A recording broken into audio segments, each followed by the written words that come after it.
जमीन जायदाद के झगड़े होंगे दूर, क्योंकि अब आ चुका है यूपी रेवेन्यू कोड 2006।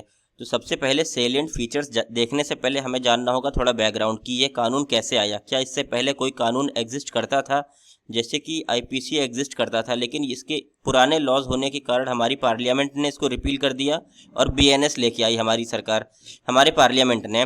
तो उसी प्रकार से लैंड लॉस के लिए पहले यूपी जमींदारी और लैंड रेवेन्यू एक्ट हुआ करते थे, पर इसके प्रोविजंस काफ़ी पुराने थे, इसीलिए इसको रिपील किया गया और लाया गया यूपी रेवेन्यू कोड 2006। यानी कि हमारे पार्लियामेंट ने टोटल 39 प्रोविजंस को रिमूव किया और आउटडेटेड हो चुके थे, इसीलिए इनको हटाना पड़ा। तो अब लेके आए हैं यूपी रेवेन्यू कोड। इसके अंदर एक सिंप्लीफाइड लॉ है जो कॉन्फ्लिक्ट और कन्फ्यूज़न को ख़त्म करता है।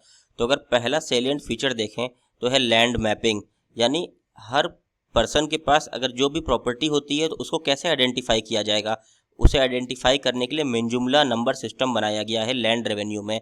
यानी जिस भी पर्सन के पास प्रॉपर्टी है उसके पास एक मिनजुमला नंबर होगा 3 डिजिट का, उस नंबर से आइडेंटिफाई की जाएगी उसकी प्रॉपर्टी। यह एक यूनिक प्लॉट आइडेंटिफिकेशन नंबर होता है।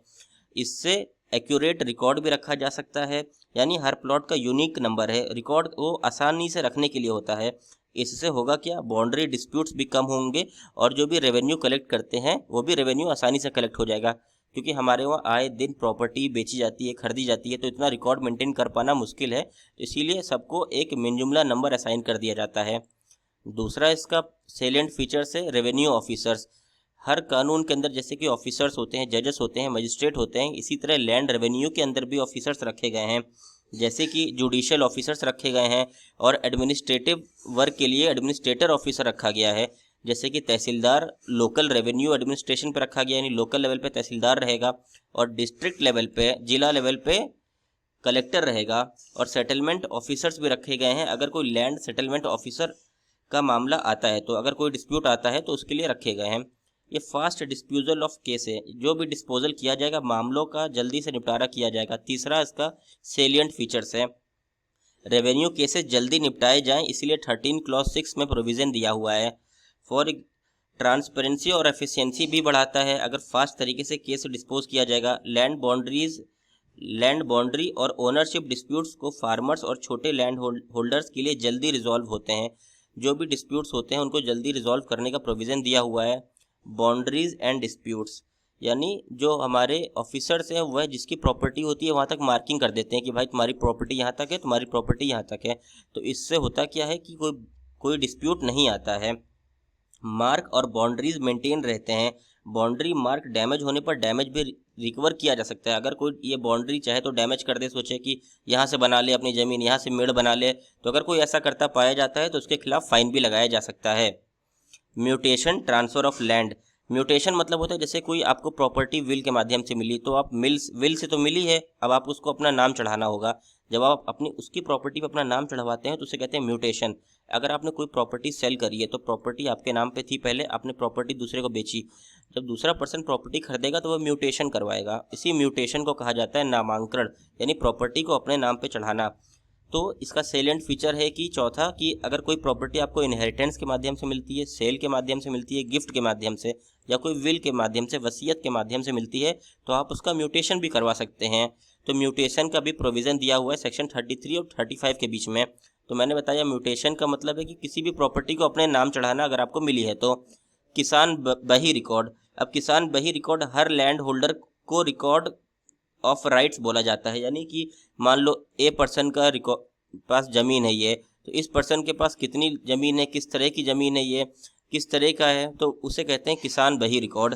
यानी इसमें ओनर का नाम होता है, लैंड का साइज होता है और किस टाइप का लैंड है वो भी लिखा होता है। इससे होता क्या है, अगर भी किसी भी किसान को लोन लेना होता है, गवर्नमेंट बेनिफिट लेना होता है, तो आसानी से अपना किसान बही नंबर बताता है, किसान बही रिकॉर्ड नंबर, उससे पूरी डिटेल्स आ जाती है। एक तरह से लीगल प्रोटेक्शन भी मिलता है, इलीगल क्लेम्स को रोकने में भी हेल्प मिलती है। ट्री और एंड लैंड राइट्स, यानी पब्लिक यानी पंचायत लैंड पे या कोई पब्लिक प्लेस पे कोई पेड़ लगाता है तो वह भी उसका प्रोटेक्टेड रहता है राइट, क्योंकि यूपी लैंड रेवेन्यू कोड में इसका भी प्रोविज़न दिया गया है कि आप कहीं पर अगर पेड़ लगाते हैं तो उसको लगा सकते हैं। इन्वायरमेंट और कंजर्वेशन और सस्टेनेबल लैंड यूज़ को बढ़ावा देता है ये एक्ट। इनहेरिटेंस राइट के बारे में भी बताता है यानी अनमैरिड और डॉटर्स और थर्ड जेंडर पर्सन को भी इनहेरिटेंस का राइट दिया गया है। एक तरह का प्रोग्रेसिव इनहेरिटेंस देखा गया है इसमें। प्रोग्रेसिव यानी बढ़ता हुआ, यानी प्रमोट करता हुआ इनहेरिटेंस। इसमें डॉटर्स को भी, अनमैरिड डॉटर्स को भी इनहेरिटेंस राइट मिलेगा। एक तरह का लीगल सेफगार्ड भी है। लेकिन याद रखिएगा, मर्डरर को इनहेरिटेंस का कोई अधिकार नहीं मिलेगा। अगर कोई मर्डर करता है किसी का और सोचता है प्रॉपर्टी उसको मिल जाएगी, तो उसको इनहेरिटेंस का राइट नहीं मिलेगा।